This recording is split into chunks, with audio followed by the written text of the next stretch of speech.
हाँ तो बच्चों देखिए क्वेश्चन नंबर 12 कहता है what is a likely product of the reaction. इस रिएक्शन में से क्या बनने वाला है।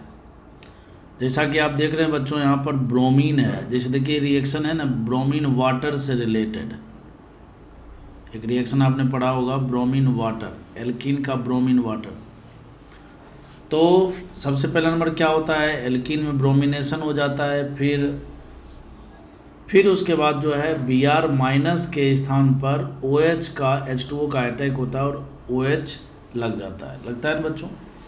तो जैसे यहाँ पर क्या है ना, ब्रोमीन के साथ वाटर मतलब पोलर प्रोटिक सॉल्वेंट लिया हुआ है, उसी प्रकार से इस क्वेश्चन में वाटर के जगह पर पोलर प्रोटिक सॉल्वेंट इथेनॉल लिया हुआ है, सॉरी मिथेनॉल लिया हुआ है। तो कुल मिलाकर बात यह है कि पहले स्टेप में तो क्या होगा, पहले स्टेप में क्या होगा बच्चों, ब्रोमीन का एडिशन होगा इलेक्ट्रोफिलिक एडिशन मैकेनिज्म से, और फिर दूसरे स्टेप में Br माइनस का अटैक ना हो करके मिथेनॉल का अटैक होगा, जिससे ब्रोमीन वाटर में H2O का होता है। चलिए तो बनाते हैं। तो सबसे पहला नंबर बच्चों हमें क्या करना है, यहाँ पर ब्रोमीन लगा देना है। ये ब्रोमीन लगा दिया साहब, और यहाँ पर मिथाइल जोड़ दिया।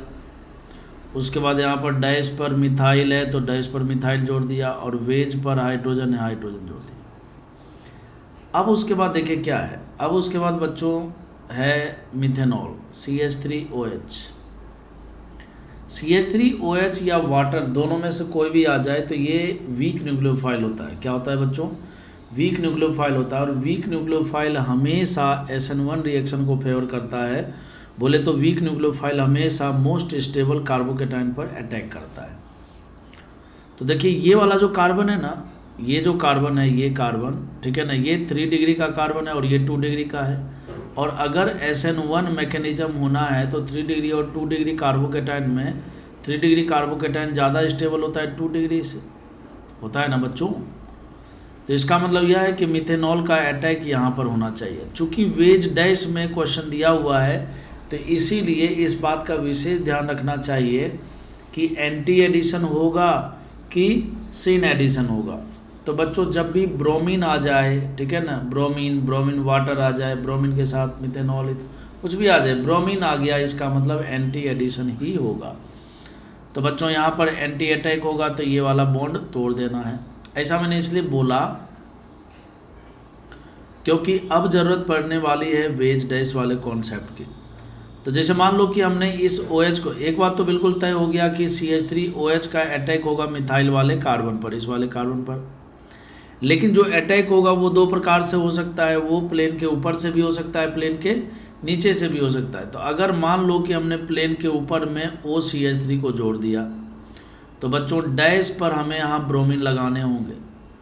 उसके बाद इस वाले कार्बन पर एक ग्रुप और भी तो जोड़ने पड़ेंगे, क्योंकि वहाँ पर ऑलरेडी पहले से कौन था, मिथाइल था। तो अगर हमने वेज पर मिथॉक्सी ग्रुप को जोड़ा है तो ऑब्वियस सी बात है डैश पर कौन आएगा बच्चों, मिथाइल आएगा। ये हो गया। प्लस यहाँ पर जैसे था, जो ग्रुप जैसे है उसको वैसे ही जोड़ दीजिए, इसमें कोई भी छेड़छाड़ नहीं होनी चाहिए। इसी प्रकार से एक पॉसिबिलिटी और बनती है। एक पॉसिबिलिटी ये बनती है कि जो हमने मिथॉक्सी ग्रुप को वेज पर जोड़ा था, इसको मैं शुरू से ही डैश पर जोड़ दूं। तो अगर जोड़ दूं तो बच्चों आपको पता है एंटी एडिशन होना है तो ब्रोमीन यहाँ पर आएगा। अब यहीं पर वेज पर जो है हमें क्या करना है, मिथाइल जोड़ देना है, जोड़ दिया साहब। अब डैश पर हम क्या करेंगे, मिथाइल जोड़ देंगे, और वेज पर हाइड्रोजन जोड़ देंगे, ये सब जोड़ दिया। अब टाइम आ चुका है प्रोडक्ट को पहचानने का। तो बच्चों यहाँ पर देखिए पहला वाला तो बिल्कुल भी नहीं हो पाएगा, क्योंकि इसने ब्रोमीन को ही अलग जगह पर जोड़ दिया, गलत हो गया। इसमें भी बच्चों गलती है, क्योंकि ब्रोमीन को अलग जगह पर जोड़ दिया, मिथॉक्सी को भी अलग जगह जोड़ दिया। इसमें दोनों पोजीशन पर ब्रोमीन ही जोड़ दिया, ये भी गलत हो गया। तो कुल मिलाकर अब डी करेक्ट आंसर है। डी में भी देखिए कौन सा आंसर है दिख रहा है, ये वाला जो हमने बनाया था वो है। अब आपके दिमाग में एक बात आ सकता है कि सर Br2 का एडिशन जब हुआ तो Br माइनस अटैक क्यों नहीं किया, CH3OH क्यों अटैक किया। तो इसका जवाब है बच्चों ब्रोमीन वाटर में। ब्रोमीन वाटर में आपको पता है, आपने पढ़ा होगा कि जब ब्रोमीन है ना। ब्रोमीन को बच्चों हम जब तोड़ेंगे आयंस के रूप में तो Br+ और Br- बनेगा। तो Br+ तो इसके साथ इलेक्ट्रोफिलिक एडिशन करके NCC का निर्माण करता है, ये तो आप जानते ही होंगे। फिर उसके बाद NCC का निर्माण कर दिया, Br+ ने Br+ क्या करेगा, देखिए Br2 को जब हम तोड़ेंगे तो Br+ Br-, और बच्चों H2O, ठीक है ना। तो Br+ तो क्या है, इसके साथ जुड़ करके यहाँ पर जुड़ जाएगा और इस तरह से NCC का निर्माण कर देगा। अब उसके बाद बारी आ जाती है Br- और H2O के अटैक की। तो Br- और H2O जब आए तो H2O का ही अटैक होता है, Br- का अटैक नहीं हो पाता है। इसके पीछे कारण होता है कि ये H2O मॉलिक्यूल्स इसको चारों तरफ से क्या करता है ना, घेर लेता है बच्चों, और चारों तरफ से इसको घेरता है तो इसके बीच में आयन डाइपोल इंटरेक्शन हो जाता है, जिसके कारण इसके न्यूक्लियोफाइल के अटैक करने की जो कैपेसिटी है वो कम हो जाती है, बोले तो न्यूक्लियोफिलिसिटी कम हो जाती है। तो इसीलिए H2O का अटैक होता है और OH बनता है, ठीक है ना। तो ब्रोमीन वाटर में आप देखते होंगे कि एक ब्रोमीन और एक OH लगता है। उसी प्रकार से यहाँ पर वाटर पोलर प्रोटिक सॉल्वेंट ना लेकर के हमने CH3OH ले लिया, तो ये भी तो वही काम करेगा। तो ये भी क्या करता है, Br- को चारों तरफ से घेर लेगा तो उसकी न्यूक्लियोफिलिसिटी कम हो जाएगी और फिर CH3OH का ही अटैक हो जाएगा और प्रोडक्ट आपको D मिलेगा। मैं समझता हूँ कि आपको समझ में आ गया होगा। क्वेश्चन नंबर 13 टाइप का भी एक क्वेश्चन मैंने आपको बताया था कि डाइस्टीरियोमर कब बनता है। तो डाइस्टीरियोमर के लिए मैंने बताया था आपको कि यदि किसी कंपाउंड में दो कायरल सेंटर हो, यदि किसी कंपाउंड में दो कायरल सेंटर हो, एक कायरल सेंटर पर तो कन्फिगुरेशन बदले और एक कायरल सेंटर पर कन्फिगुरेशन फिक्स हो, तो ऐसी स्थिति में दोनों एक दूसरे के क्या होते हैं, डाइस्टीरियोमर होते हैं।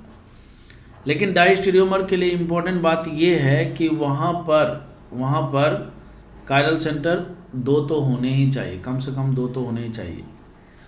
जैसे देखिए बच्चों, पहले वाले में HBr का एडिशन आप जब करोगे, पहले वाले में जब आप HBr का एडिशन करोगे तो मार्कोनी रूल से यहाँ पर तो एक ही कायरल सेंटर आया, तो यहाँ से आपको दो प्रोडक्ट मिलेंगे और दोनों एक दूसरे के क्या होंगे, इनांसियोमर होंगे।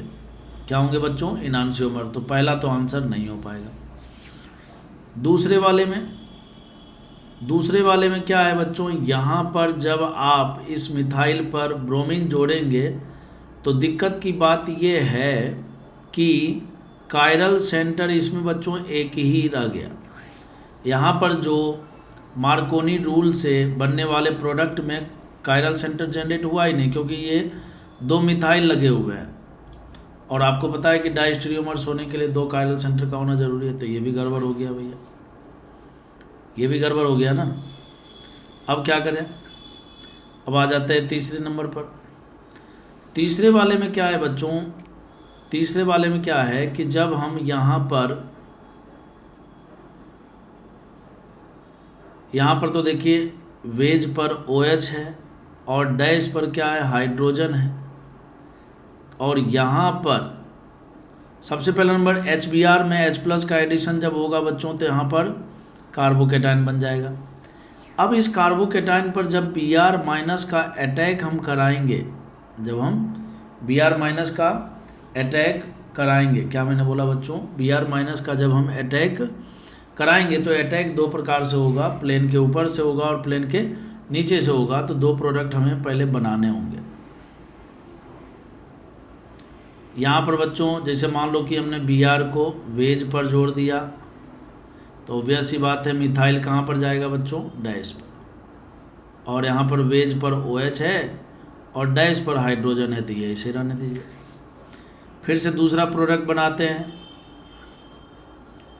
अब क्या करेंगे, तो वेज पर इस बार मिथाइल को ले लिया और डैश पर हमने ब्रोमीन को ले लिया, और यहाँ पर जैसे है बच्चों वैसे ही रहने दीजिए।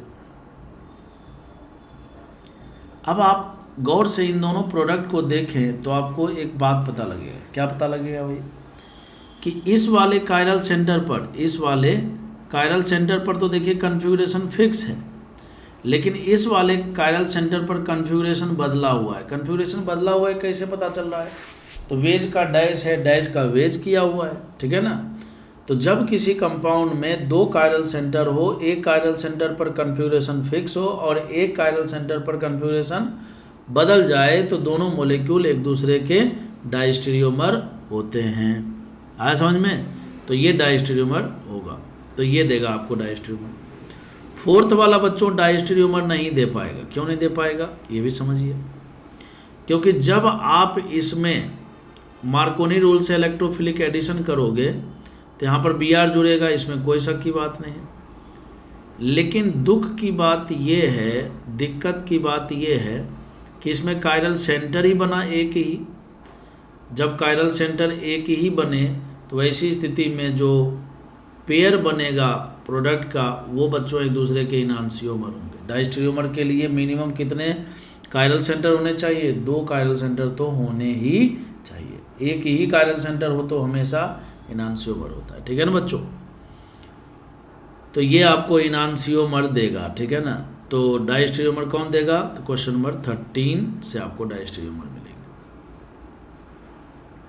अब आ जाते हैं हम क्वेश्चन नंबर 14 में। कहता है how many transition state and intermediate will be form. देखिए बच्चों, नंबर ऑफ ट्रांजिशन स्टेट जो होता है ना, इसका एक फॉर्मूला भी आप बना सकते हो। वो होता है number of intermediate, number of intermediate और प्लस का 1 होता है। आप इसको कॉपी में लिख लें, ठीक है ना, और पता है तब तो कोई दिक्कत की बात ही नहीं है। तो अगर हमें इंटरमीडिएट देखना आता हो ना तो बस +1 करेंगे तो ट्रांजिशन स्टेट मिल जाएगा। चलिए, तो सबसे पहला नंबर क्या करना है, हमें H+ के ऊपर अटैक कराना है। जैसे ही हमें H+ के ऊपर अटैक कराएंगे तो आपको पता है कि मार्कोनी रूल से कैटायन यहाँ बन जाएगा। ये पहला इंटरमीडिएट बना। अब उसके बाद क्या होगा भाई? तो रिंग एक्सपेंशन होगा भाई। साइक्लोब्यूटेन रिंग के जब रिंग के ठीक बाहर वाले कार्बन पर पॉजिटिव चार्ज होता है तो रिंग एक्सपेंशन। तो रिंग एक्सपेंशन होगा तो 5 मेंबर का रिंग बनेगा, और 5 मेंबर का रिंग बनेगा तो बच्चों कैटायन ये बनेगा। आपको रिंग एक्सपेंशन करने आता ही होगा, तो ये हमने बना दिया। अब उसके बाद बच्चों H2O का अटैक, H2O का जब अटैक होगा तो यहाँ से फिर से एक इंटरमीडिएट और बनेगा, और यहाँ पर बच्चों OH2+ बनेगा। और फाइनली अगले स्टेप में जब H+ यहाँ से रिमूव होगा तब जा कर के आपको वो प्रोडक्ट मिलेगा जो यहाँ पर एक्चुअली में बनाया हुआ है। तो कुल मिलाकर बात यह है कि इंटरमीडिएट कितने बने? 2 इंटरमीडिएट तो देखिए बच्चों कार्बोकैटायन बना 1 2, और एक इंटरमीडिएट बना बच्चों O+ वाला, ठीक है ना। तो कुल मिलाकर 3 इंटरमीडिएट बने। तो 3 इंटरमीडिएट वाला देखिए 2 ऑप्शन दिया हुआ है। जब इंटरमीडिएट 3 है तो ऑब्वियस ही बात है ट्रांजिशन स्टेट कितने होंगे? 4 होंगे, तो B आंसर हो जाएगा। ये क्यों नहीं हो पाएगा? क्योंकि इंटरमीडिएट 3 और ट्रांजिशन स्टेट 3 नहीं हो पाएगा, ठीक है ना। तो कुल मिलाकर इसका करेक्ट आंसर B होगा। तो मैं समझता हूँ कि आपको इस क्वेश्चन का सॉल्यूशन भी समझ में आया होगा और आपके कॉन्सेप्ट भी क्लियर हुए होंगे।